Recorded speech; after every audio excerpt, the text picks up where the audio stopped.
However, the race is now on for the first IMMAF World Champion slash UFC champion. There's a race happening between Mokaev and Manon.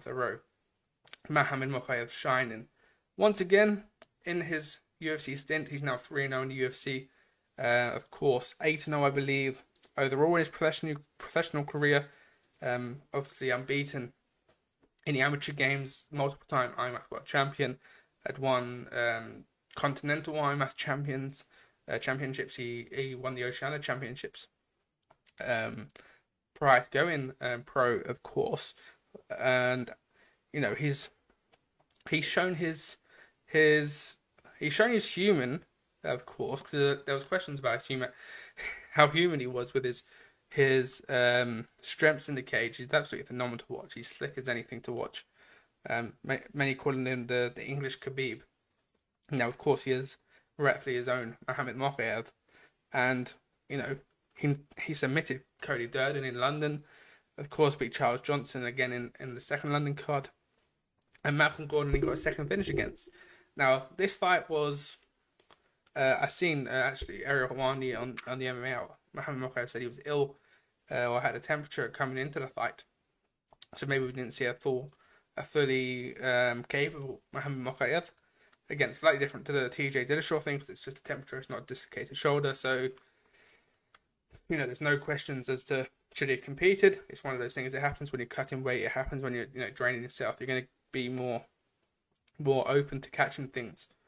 But he came in on the night, looked great in the first round, got the takedowns in, looked good on the feet. But in the second round, I don't know whether he got tired or a little overconfident of how the first round went. He got a little bit, not sloppy, but a little bit too ahead of himself. He was dancing in the cage, showboating a little bit, which is all fun and well. But you got to be, doing your job in the cage first and not like that. I would expect that more in the third round when you're clearly 2 rounds up, rather than the second round following a close first round. That's why I didn't like Mikael Pereira too much, because he was showboating before getting the job done. And albeit, yes, there's some element of showboating and entertainment in the octagon, I think you've got to get the job done. We complain about UFC fighter pay, about, you lose half your paycheck. If you lose, if you're showboating in there before, you almost shoot yourself in the foot if you lose that fight, of course. But yeah, that is a debate for another day, of course. But he came back in the third round, looked very well. It was a much closer fight than we'd seen Mokaev have in the past. But again, he came out and got the submission in the third round. It's a fantastic armbar. When you're grappling Mohamed Mokaev, as Charles Johnson found out, he's going to take you with a right. He's one of the best grapplers in the UFC, and he's only 22 years of age. He's got some of the best grappling. His striking will come up there. He's got good hands, but again, you can clearly see his grappling is his strengths. But when you're such a established grappler as he is, you're able to use those striking a lot more, because fighters aren't going to want to go to the ground with you because they know they're already going to lose or be very much in danger. So they're going to stand with you. We saw it with Khabib and Conor. Khabib, knocked down Conor but predominantly Conor wasn't fit going into that fight after a 2-year layoff, but also because he was very wary of the grappling side of Khabib, and it opened up the striking for Khabib, similarly to Mokaev. And that will come with age. Of course, he's chasing down the youngest UFC champion at 23 years, 8 months that John Jones currently holds. So he's got a year and 4 months to pick that up.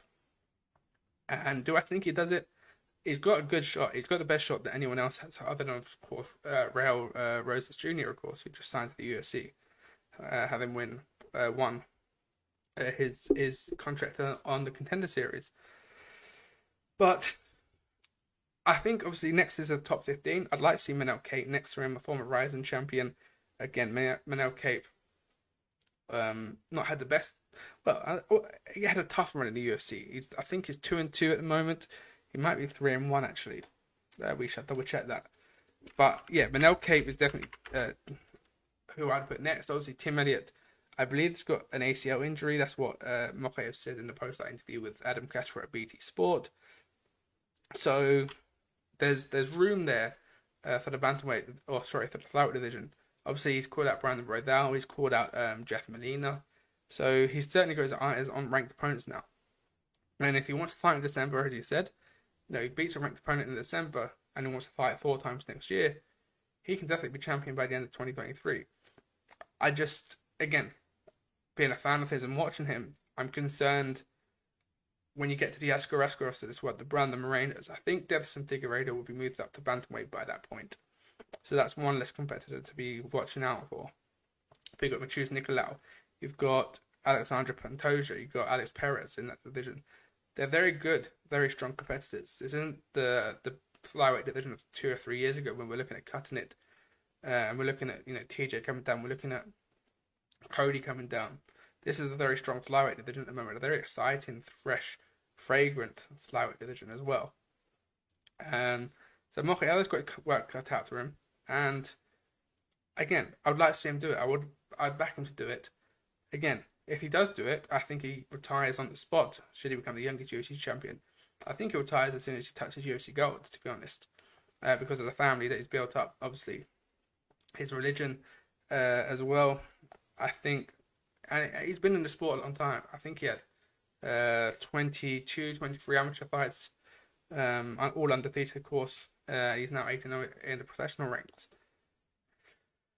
So, again, I think if he becomes UFC champion, he's reached the top of the mountain, and that would be him done in this sport.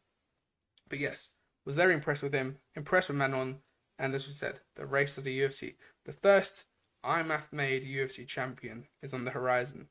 And again, IMMAF is doing fantastic work. It's going to become the norm to hear an IMMAF World champion become a UFC champion, to become multiple UFC contenders.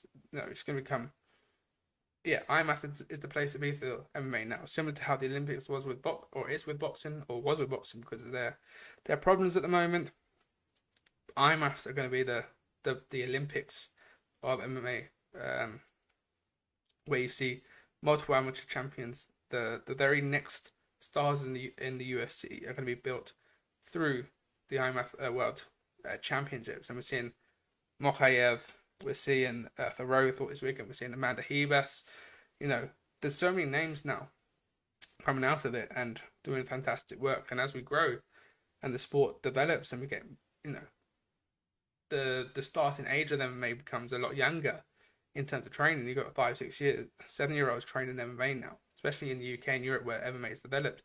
Before, 15, 20 years ago when Bisping was pioneering the sport, you went to a kickboxing class, you went to a jiu-jitsu class, you went to a Muay Thai class. Whereas now you get everything under one hub. So you can start a lot younger and develop your game a lot younger. So we are going to see more teenagers break into the UFC. We are going to see more IMMAF champions break into the UFC at 19, 20, 21 because they're going to be at the top of the game. If you look at the IMMAF amateurs, you've got Kazakhstan coming, you've got Ukraine coming, you've got Russia coming. All these nations are coming with the best talent in the world. And Mohamed Mokaev, Manon Fiorot are pioneering that way. And soon one of those two will have gold wrapped around their waist. Of course,